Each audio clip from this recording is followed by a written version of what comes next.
This is, as you noted, the first official process that goes into a procedure with an ordinance.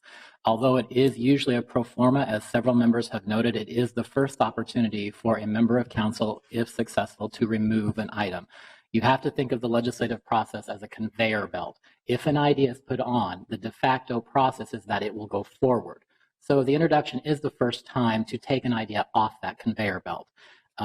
So the introduction is a normal motion. It's open to debate. It's open to amendment, as we've been going through that process today. Again, appreciating it's not normally done. Under those rules, the council refers the ordinance to the committee that has subject matter jurisdiction.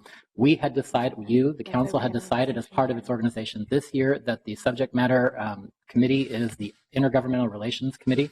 So matters that relate to the charter, to charter amendments, or to the charter commission are routinely referred by the president to the Intergovernmental Relations Committee.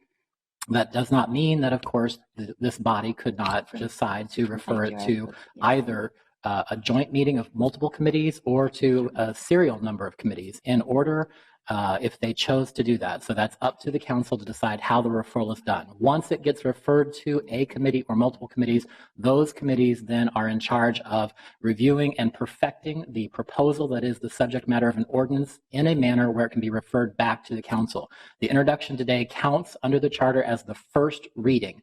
The charter requires 2 readings of every ordinance. So today we are giving it its first reading if the motion to introduce passes.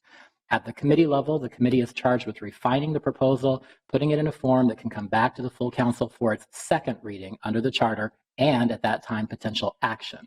Public engagement in this council's process is done at the committee level, as you know, so the committee would be responsible for conducting a public hearing and allowing for input from the community at that stage prior to coming back for its second reading to the full council. Because it's an ordinance, every official act of the council is then subject to the mayor's consideration. The mayor has essentially 2 choices: to either approve it or to allow it to become effective without signature, or to disapprove it. If the mayor disapproves, then it comes back to the city council at its next regular meeting, and the council, by a 2/3 vote of its entire membership, can override the mayor's veto to go ahead and enact the ordinance if they so choose.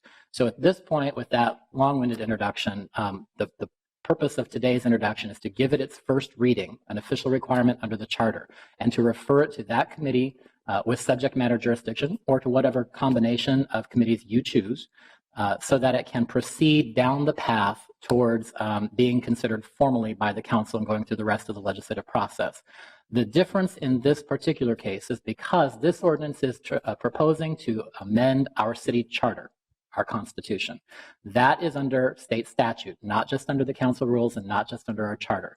Whenever you're proposing to amend the charter, you must send it to the Charter Commission. So in addition to your normal process, you would have to refer this after the committee formulates the final form of its ordinance to the Charter Commission for its consideration.